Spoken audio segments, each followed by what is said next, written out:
요한계시록의 큐티 말씀을 함께 나누고 있습니다. 재밌죠? 네, 요한계시록 읽으면 재밌는 책입니다. 우리에게 이 시대 가운데 우리가 여러 핍박과 박해 속에서 신앙인의 공동체란 교회 공동체가 어떻게 살아가야 하는지를 나타내 주는 성경이 바로 요한계시록의 말씀입니다. 그래서 앞장에 보면 이제 사도 바울이 세운 또 교회, 또 아시아의 제자들이 세운 교회에 대한 이야기들이 나오는데, 요한계시록 2장에는 에베소 교회에 대한 이야기가 등장을 합니다. 여러분, 연애하는 친구들 있죠? 또 연애를 했었던 친구들도 있고, 아직 연애를 해보지 않은 친구들도 있었고, 썸을 타다 만 친구들도 있었을 것 같아요. 연애할 때 어떠세요? 여러분, 처음 사랑과 지금 똑같아요?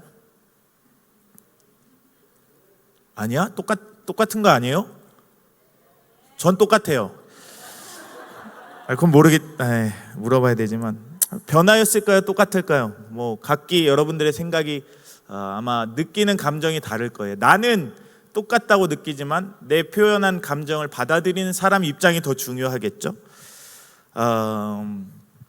처음에 보통 연애를 시작하면 매일 만나러 가고 함께 먹으러 가고 함께 시간을 보내게 되죠. 근데 이 함께하는 시간이 처음에는 아깝지 않다라는 생각이 들어요. 그래서 피곤함도 내려놓고 피곤함보다 사랑하는 사람을 만나는 것을 더 중요하게 여기죠. 근데 이 연애의 기간이 길어지면 길어질수록 이 사랑을 유지하기가 쉽지 않은 것 같아요. 그렇죠? 처음에는 상대방의 시간과 상대방을 만나는 것에 더 우선순위를 뒀다면 어차피 얘는 나랑 사귀는 관계, 나랑 계속해서 사귈 거니까 이제는 내 피곤함이 우선, 내 삶이 우선, 내가 해야 할 일들이 우선으로 바뀔 때가 많이 있는 거죠. 동의하지 않으신가 봐요. 훌륭한 사랑을 하고 계십니다. 그래서 아마도 대부분이 처음 그 여자친구와 남자친구를 만났을 때 감정과 1년, 2년, 3년, 4년, 5년, 6년 여기 7, 8년 교제한 친구들도 있는 것 같아요. 마음이 참 똑같진 않은 것 같아요. 조금은 식기도 하는 것 같습니다. 사실 우리가 성경으로 돌아와서 다시 말씀으로 돌아가면 하나님을 향해 가졌던 이 마음, 하나님을 향해 가졌던 처음 사랑의 마음, 하나님, 내가 진심으로 하나님을 사랑합니다. 하나님, 나를 구원해 주셔서 너무나 감사합니다. 내가 이 세상 그 누구보다 그 무엇보다도 하나님을 더 사랑합니다. 하나님을 위한 삶을, 또 하나님이 허락하시는 삶만을 살아가겠습니다 라고 고백하지만 종종 우리의 사랑, 하나님을 향한 이 사랑도 식어가게 된다라는 거죠.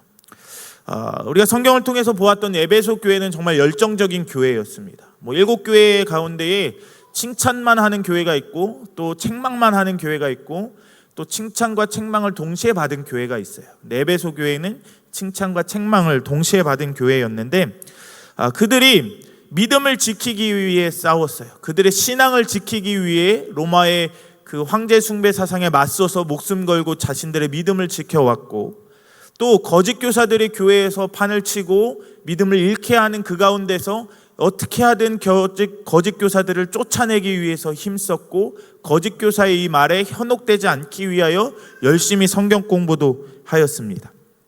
그 정도로 깨어있던 교회였죠. 그리고 예수님을 위해 그 아픔과 그 박해도 인내하며 견뎠다라고 성경은 이야기하죠. 하지만 어느 순간 하나님은 그들을 향해 이렇게 말씀하시는 거예요. 4절 말씀 같이 한번 띄워주시겠어요?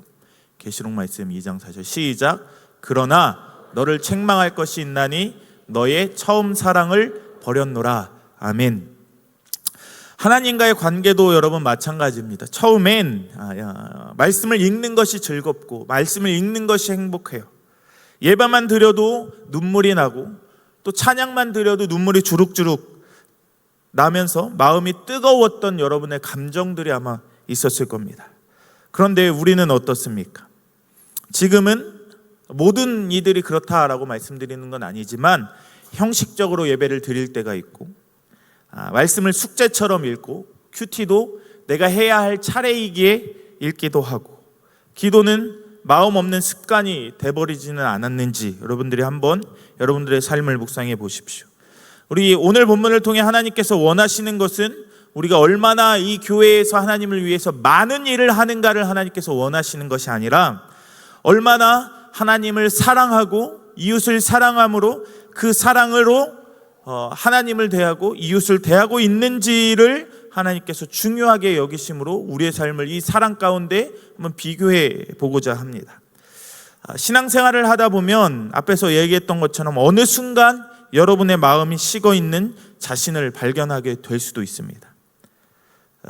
교회를 섬기고 봉사하며 분주하게 살아가요. 오늘 하루도 아침부터 저녁까지 교회학교 교사 전에 대예배도 드려야 되죠. 1, 2, 3부 예배를 드려야 되고 교회학교 교사로 수고해야 되죠. 또 2부 순서까지 맡아서 해야 되죠. 밥 먹고 청년부 또 예배팀으로 섬기고 또 워십팀으로 섬기고 또 찬양팀으로 섬기고 임원으로 섬기고 분주하게 보내죠. 2부 순서 하고 사랑방 예배하고 사랑방 모임 조금만 하면 저녁 찬양대 해야 되죠. 성가대 해야 되죠. 분주하게 여러분의 삶을 보낼 거란 말이죠. 그러다가 어느 날 문득 나는 왜 이 일을 하고 있지? 나는 무엇을 위해서 이렇게 주일을 바쁘게 내 삶을 보내고 있는가라는 질문이 떠오르기도 하죠.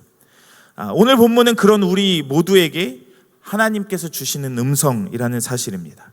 여러분, 에베소 교회를 향한 예수님의 편지에는 칭찬과 책망 그리고 마침내 회복의 의미가 담겨져 있습니다. 에베소는 당시 로마 제국의 아주 중요한 도시 중에 하나였어요. 항구 도시로서 많은 사람들과 물건이 오고 가는 아주 중요한 도시였습니다. 바울은 여기서 이 에베소 교회를 세우고 3년간 목회자로서 사역을 합니다. 이 교회는 수고와 인내 그리고 거짓 교사를 분별하는 아주 탁월한 영적 분별력을 갖고 있었습니다. 이 부분을 하나님께서 아주 크게 칭찬하고 계십니다. 우리 2절과 3절 말씀을 같이 한번 띄워주시겠어요? 본문 2절 3절을 같이 읽어보겠습니다. 시작.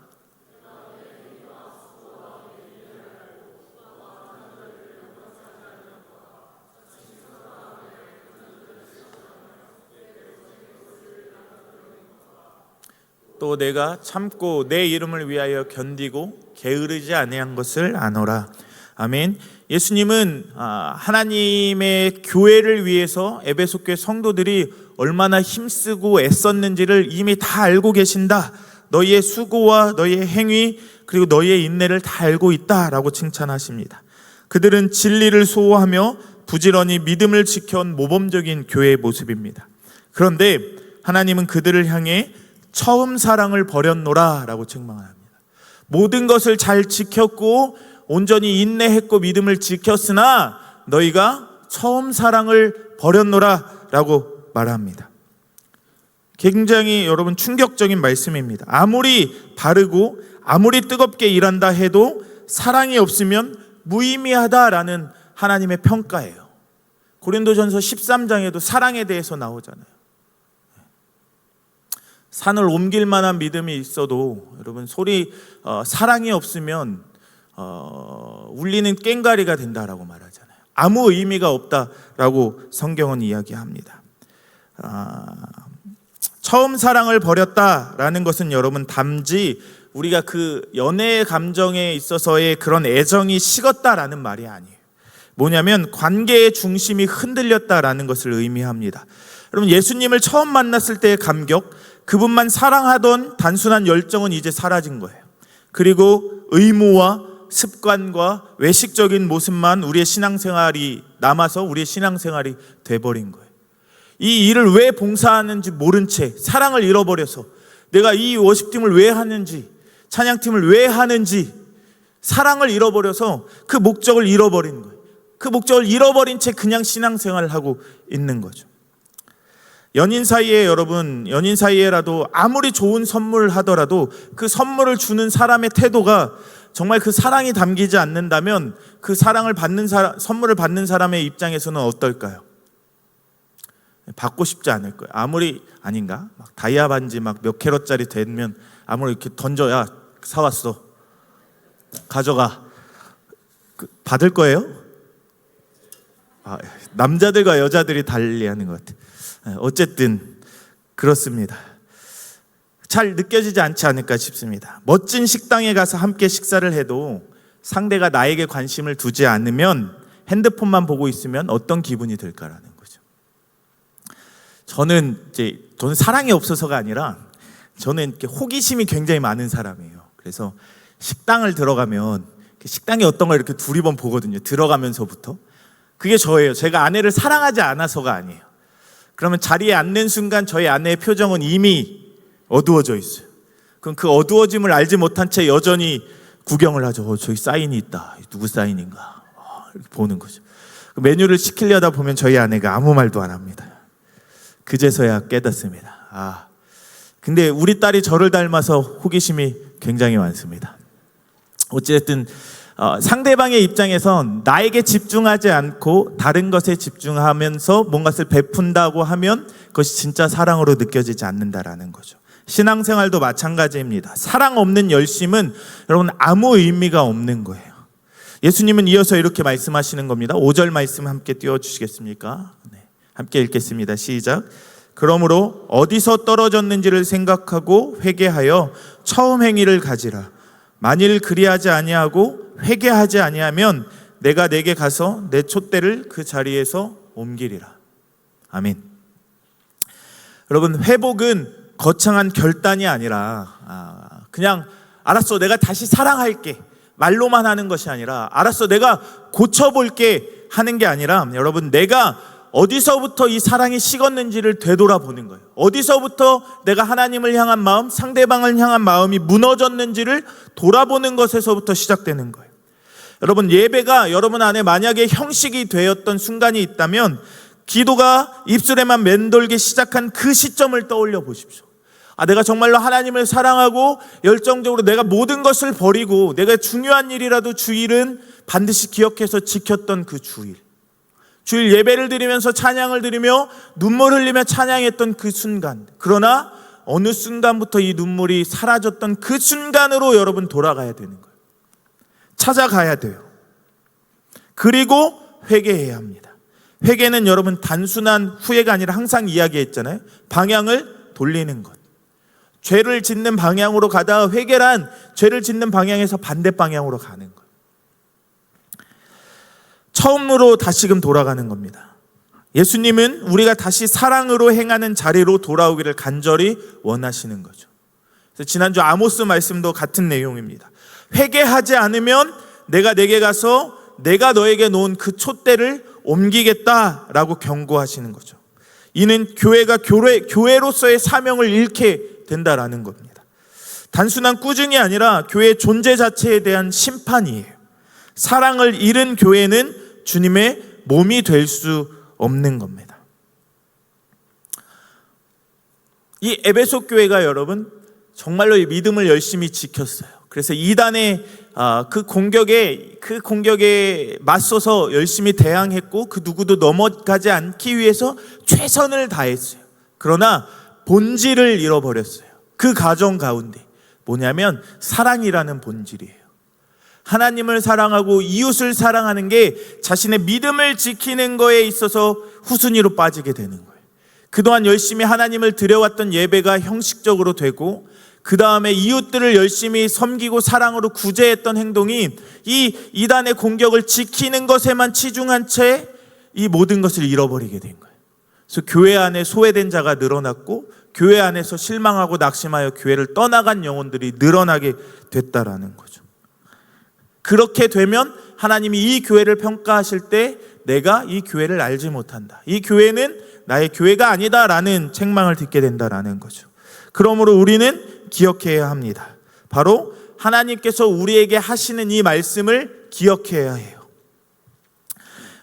그러면 예수님께서는 우리에게 생명나무의 열매를 약속해 주십니다. 이것은 하나님의 낙원, 곧 천국에서의 영생을 의미합니다. 처음 사랑을 회복하고 끝까지 믿음을 지킨 자에게 주시는 하나님의 너무나 큰 선물입니다. 말씀을 정리합니다. 사랑하는 우리 업등이 여러분, 오늘 우리가 이 말씀 앞에, 예수님의 말씀 앞에서 우리의 마음을 돌아봅시다. 여러분들 모두가 대부분이 아마 인격적으로 예수님을 만났을 거예요. 어느 순간 예수님이 나의 구주가 되고 나를 구원하셨음에 너무나 감사해서 여러분의 모든 시간을 내려놓고 주일에 하루 종일 주님께 충성하기로 결단했을 때가 있을 거예요. 토요일도 내가 임원으로 수고하면서 이 모든 것이 더 귀하기 때문에, 하나님의 일이 귀하기 때문에 모든 것을 다해 하나님의 사랑으로 그 섬겼던 것을, 그때를 여러분들이 기억할 것입니다. 그러나 어느 순간 여러분의 이 섬김이, 여러분의 이 예배가 아무 의미가 없고 공허하게 느껴진다면 어느 때부터인지를 여러분들 다시금 돌아보십시오. 우리는 여러분 모두는 예수님을 처음 만났을 때의 그 감격을 기억하고 있습니까? 기도하며 눈물 흘리던 그 자리, 말씀 한 구절에도 가슴이 뜨거웠고 그 한 구절로 지금 그 순간이 지금도 우리 안에 살아가고 있습니까? 우리는 여전히 행위와 수고 또 인내는 하고 있어요. 하나님 앞에 봉사하라기에 열심히 봉사하고 있어요. 그러나 여러분 마음 안에 사랑은 점점 식어가고 있지는 않습니까? 내가 이 일 때문에 내가 챙겨야 할 우리의 형제 자매를 챙기지 못하고 있지는 않습니까? 예수님은 에베소 교회에게 하신 그 말씀을 오늘 우리에게도 동일하게 하고 계신 거예요. 처음 사랑을 회복하라. 엎드림 공동체야, 어디서부터 너희 처음 사랑을 잃어버렸는지 다시금 생각해라. 여러분, 이것은 단순한 감정의 회복이 아닙니다. 삶의 중심을 다시 예수님께 드리는 일입니다. 여러분, 삶의 가장 큰 우선순위를 다시금 하나님께 올려드리는 일입니다. 예배와 섬김, 봉사의 이유가 단순히 누가 권면해서 나에게 이 일을 하라고 해서가 아니라 처음 예수님을 만났을 때의 그 감정으로, 주님 나에게 귀한 사랑을 주셨으니 이 사랑을 내가 다시 나누는 일에 쓰겠습니다, 이 마음으로, 그 마음으로 돌아오라라는 예수님의 초대로 오늘 말씀을 들으시기를 소망합니다. 그 사랑은 지금도 변함없이 저와 여러분을 기다리고 있습니다. 그러므로 우리 모두가 예수님을 만났던 그 처음 사랑을 회복하여, 여러분, 감정의 예배가 아니라 수련회 때 가서 그냥 모두가 그냥 함께 춤추며 뛰어올랐던 그 감정이 사실은 여러분 하나님 만났을 때 처음 사랑의 그 감정이었다면 오늘도 그 찬양을 저와 여러분은 하고 있어야 돼요. 오늘도 그 마음으로 하나님께 열정을 다하여 봉사하고 있어야 된다. 그러므로 우리가 그 마음을, 처음 사랑을 회복하여 하나님의 칭찬을 받는 광음에 엎드린 공동체 모두가 되기를 주의 이름으로 간절히 축복합니다.